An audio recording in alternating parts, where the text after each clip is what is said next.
Hello, everybody, and welcome to a very special edition of the VO Strategist blog. Today, I have with me special guest, audio engineer extraordinaire, Gillian Pelkonen. Hello and welcome. Hello. Thank you so much for having me. I am so excited to talk with you about audio and hopefully connect with anybody watching this. So, hello.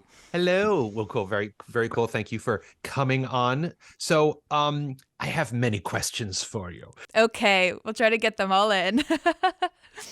It's funny because most people going into the audio industry, before they even think they need training, they immediately dive into getting gear because they think, oh, I want to be a voice actor. I need to get all this gear. And I tell them, get your training first and then get your gear. So there's a lot of people out there and there's a lot of misinformation out there and a lot of people trying to sell stuff.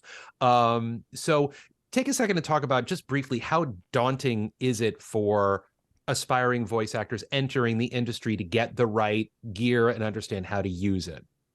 So I mean, for me, this is like my specialty. This is my favorite thing. So I I don't think it's daunting. I think it's really simple. I think that there are a lot of people out there who try to make it seem really complicated and sort of gatekeep it and say you need a $2,000 mic, you need this kind of interface to be a good voice actor. And obviously, with all of the talents I've worked with, it's you and your acting come first. The mic is just there to pick up what you're doing. And I think the most important thing for people to know is their signal flow. How is your voice getting from the mic through the cable into your computer?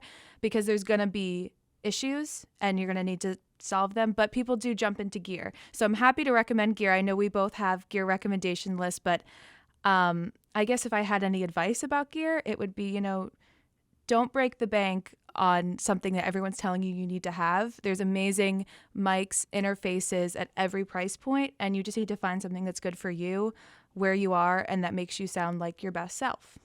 Cool. Very, very cool. That makes a lot of sense.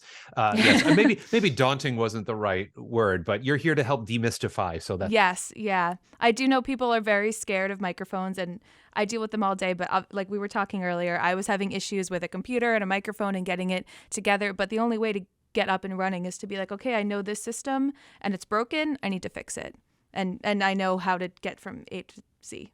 right.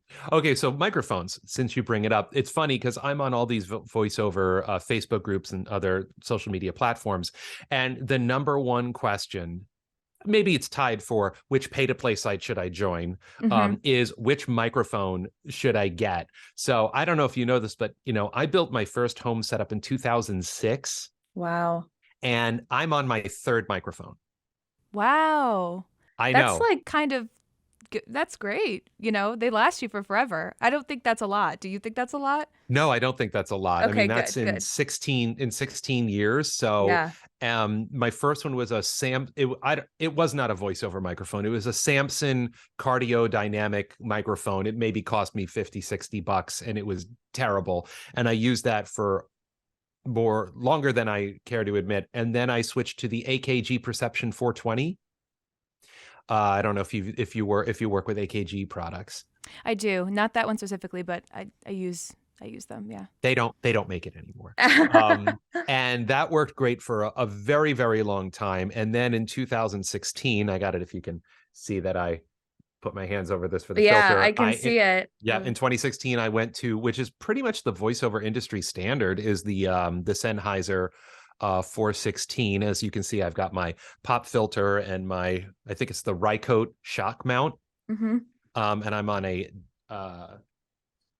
desktop Yeah. mic stand. It's funny because I have this one and then I have a floor stand. And just a couple days ago, I swapped out the floor mic stand to the desktop mic stand because I kept finding myself trying to wiggle in around the base of the mic to sit down in my booth, and I got a little table there, so I'm like, why am I doing this to myself? So I just put this there also so it's farther back enough back so I can read the monitor. Yeah. So 416 is great. As you know, it's a workhorse. It's very durable, and it travels very, very well. So every time I go away to speak at a conference or an event or something, I bring the 416 with me. But what is your favorite microphone?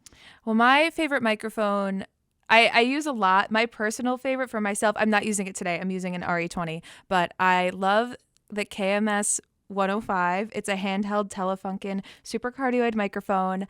I love to use it when I'm recording vocals for myself, when I'm speaking. I'm not at home today, so I don't have my home setup with me. And it's also an incredible live mic. So like for musicians or for anyone who's taking, it's just super versatile and it sounds great. And I've lent it on sessions that I've worked on, and people have been like, what is this mic? They've never heard of it. So that's my favorite.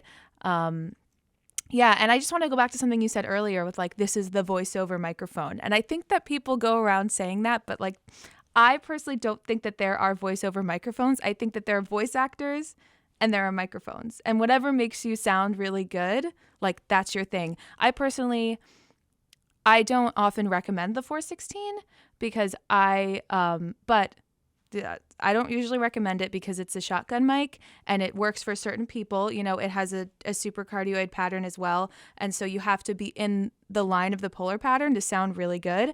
And some people can't master that. And so they have this really expensive mic and they don't sound as good. But I think that you sound amazing on it. So that's where it goes back to the like, what works for you works for you. I love for voice actors like large diaphragm condenser mics. And it depends on the type of voice acting you're doing. If you have a lot of volume or a lot of range, sometimes you need a few, but those are the diaphragm in the center of the mic is so big and it picks up so much texture and so much emotion in your voice. So those are like some of my favorites. Like whenever I hear people on TLM 103s, I think they sound great as well. But that's a pretty high price point. There's also amazing ones down the scale. So I have many more questions for you, but we're out of time. We already did answer a bunch of questions very recently. You and I were in a YouTube live Ask Me Anything event, and you can catch the replay on YouTube. Mm-hmm. But if you enjoyed hanging out with Gillian and myself, and you would like to do it again, please write in the comments or go to vostrategist.com and reach out to me. And also, Gillian, if people want to work with you, how do they reach out to you? You can find me at my website, jillwiththeg.com. And currently, my offerings include an audio assessment where you can send me a piece of your audio if you're not happy with it or just for whatever reason to get an honest engineer's opinion of, hey, this sounds great. Here are some things I would suggest. Maybe you can tweak it. Anything from EQing it a certain way, maybe grabbing another microphone, maybe changing something in your signal flow, or maybe just, needs a little more gain. Anything that I'm hearing from my end. So that's what I have for now. I also have a blog and a few other things I'm working on, things in the works, but that's currently my offering. Very cool. So if you are early or actually at any point in your voiceover journey and you need some help with your gear, signal flow, or DAW, I strongly recommend working with Gillian. Okay, so we are talking a lot more than we thought we would, which is awesome. So this is actually part 1 of this video. So keep an eye out for part 2, which we will be releasing very, very soon. See you soon. Yep. Thanks for coming. Stay cool, stay safe, and happy voicing.